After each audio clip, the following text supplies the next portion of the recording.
ग्रामीण पतसंस्था या पतसंस्थेमध्ये 32 लोकांनी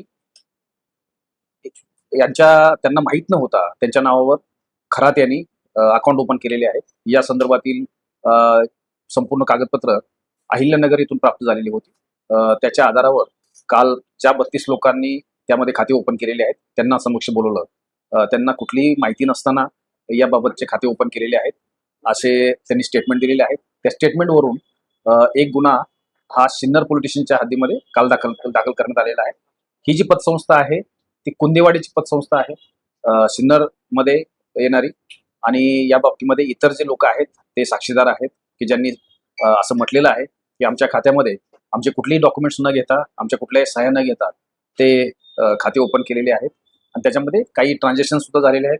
तपासामध्ये किती ट्रान्झॅक्शन झालेले आहेत, प्रत्येकाचं खातं कधी ओपन झालेलं आहे, त्या संदर्भातले मेसेजेस कुठे जात होते, या बाबतीमध्ये संपूर्ण चौकशी ही तपासामध्ये केली जाणार. जर आपण त्र्यंबकला जाणार आहात, त्र्यंबकच्या बाबतीत पण काय अपडेट आहे? काल कोर्टात सांगण्यात आलं की 1,13,00,000 रुपये विश्वस्तांच्या अकाउंटमध्ये.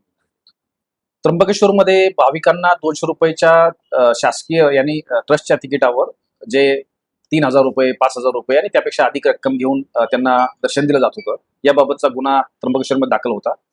अलीकडे या बाबतीमधले संपूर्ण बँक अकाउंट्स जे गुन्हेगार जे आरोपी आहेत त्यांचे बँक अकाउंट्स, त्याचप्रमाणे जे एजंट्स आहेत त्यांचे बँक अकाउंट्स, त्यामध्ये काही गुगल पे, फोन पे याच्या मार्फत झालेल्या एंट्रीज या सर्व चेकिंग केलेल्या आहेत. त्यामध्ये असे काही भाविक आहेत की ज्यांच्या बाबतीमध्ये त्यांचं कुठलंही रिलेशन्स नाही आहेत, परंतु त्यांनी त्या लोकांना पैसे घेऊन आतमध्ये सोडलेलं आहे आणि त्यामध्ये काही आर्थिक देवाणघेवाण केलेली आहे. ही संपूर्ण आर्थिक देवाणघेवाण या बाबतीमध्ये समोर आलेली आहे आणि त्या विशेष तपास पथक यामध्ये काम करत आहे. EOWचे अधिकारी, सायबर सेलचे अधिकारी आणि त्र्यंबकेश्वरचे अधिकारी याच्यामध्ये वेगवेगळ्या पैलूवर अभ्यास करत आहेत.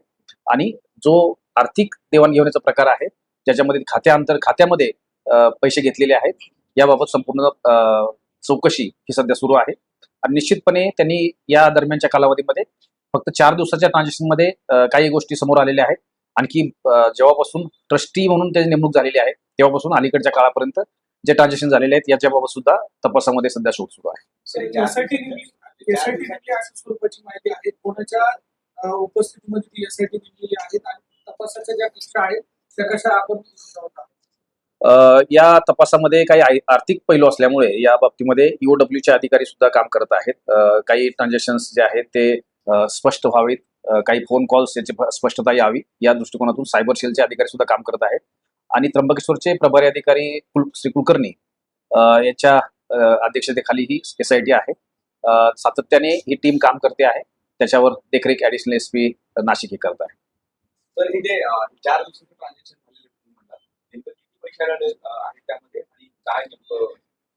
साधारणतः 4 दिवसामध्ये ढोबळ मनाने 71 लोकांचा भाविकांना त्यांनी आतमध्ये सोडलेलं आहे अशी माहिती मिळते आहे. त्याच्यामध्ये प्रत्येकाकडून साधारण 3,000 ते 5,000 रुपये हे घेण्यात आलेले आहेत. ही फक्त 4 दिवसाचं ट्रान्झॅक्शन आहे, परंतु पूर्ण पिरियड मधलं ट्रान्झॅक्शन काढण्याचं काम सध्या सुरू आहे आणि निश्चितपणे याच्यामध्ये मोठ्या प्रमाणात ट्रान्झॅक्शन समोर येतील. आणि सर 1,13,00,000 रुपये त्यांच्याकडे सापडलेले ते नेमकं कुठे सापडले आणि कसे सापडले? बँक अकाउंटवर काही रक्कम आहे की जे फोन पे, गुगल पेच्या माध्यमातून गेलेली आहे. जे वेगवेगळ्या हॉटेलमध्ये ते जमा करायला सांगत होते, त्या हॉटेलमधून परत ते पैसे कॅशच्या मार्फतीने काढून ते दिले जात होते. तर या सगळ्या तपासाच्या बाबी आहेत. पुढे तपासामध्ये बऱ्याच गोष्टी येणार आहेत. काही गोष्टी स्पष्टता करणं ह्या स्टेजला योग्य नाही, परंतु सध्या जे समोर आलेलं आहे त्या संदर्भात काही भाविक ज्यांच्याशी काही कुठलाही संबंध नाही अशा भाविकांना सुद्धा आर्थिक हे करून मदत घेऊन त्या बाबतीमध्ये आत सोडलेला आहे. एकाच वेळी पैसे आले नाही, वेगवेगळे एंट्री आहेत. सर एक हिंदी में बैठिए सर, फक्त यामध्ये हे क्लिअर होत नाही की जे एजंट होते, एजंट म्हणजे वेगळ्या दुकानांच्या QR कोडवर पैसे टाकायला सांगायचे का त्यांच्याच मोबाईलचा QR कोड त्याच्यावर पैसे टाकायचे मग ते ट्रान्सफर? काही एंट्री जे आहेत ते स्वतःच्या मोबाईलवर घेतलेले आहेत, काही दुकानाच्या QR कोडवर घेतलेले आहेत, काही कॅशने घेतलेले आहेत, त्याच्या संदर्भातले काही स्टेटमेंट्स आहेत. या सर्व एंट्री आहेत. आणि हे सगळे घटनेच्या आपण काही गोष्टी तपासाच्या अंतर्गत येतात, त्यामुळे आता सध्या काही प्रत्येक गोष्ट सांगणं योग्य नाहीये, परंतु तपासांती ज्या गोष्टी स्पष्ट होतील त्या निश्चितपणे सांगितल्या जातील. एकाच अकाउंटवरती सगळे पैसे जमा झाले का अकाउंट वेगवेगळे अकाउंट आहेत, वेगवेगळे. यस सर, याच्यामध्ये एकाच विश्वस्तापुरतं हे मर्यादित आहे की आणखी काही याच्यामध्ये कर्मचारी किंवा विश्वस्त सहभागी आहेत त्या दृष्टीने काय नेमकं तपास? याच्यामध्ये सध्या तर एकच विश्वस्तांचं इन्व्हॉल्वमेंट दिसते आहे, परंतु भविष्यात याच्यामधले सगळे पैलूच तपासले जाणार आहेत. आणखी काही लोकांचा सहभाग आहे का हा सुद्धा समोर येईल. सर आणखी नाही प्रकरणात 32 लोकांनी गुन्हे दाखल केलेले का किती गुन्हा दाखल? याच्यामध्ये एकच व्यक्ती गुन्हा दाखल केलेला आहे आणि इतर सर्व साक्षीदार म्हणून आहेत, त्यांची स्टेटमेंट घेतलेली आहे. सर बिल्लोळीच्या प्रकरणामध्ये आरोपी अटक झाले, काय कारण समोर आलं? बिल्लोळच्या प्रकरणामध्ये आतापर्यंत आलेल्या तपासामध्ये साधारणतः त्यांचे काही आर्थिक देवाणघेवाण थोड्याफार प्रमाणात होती.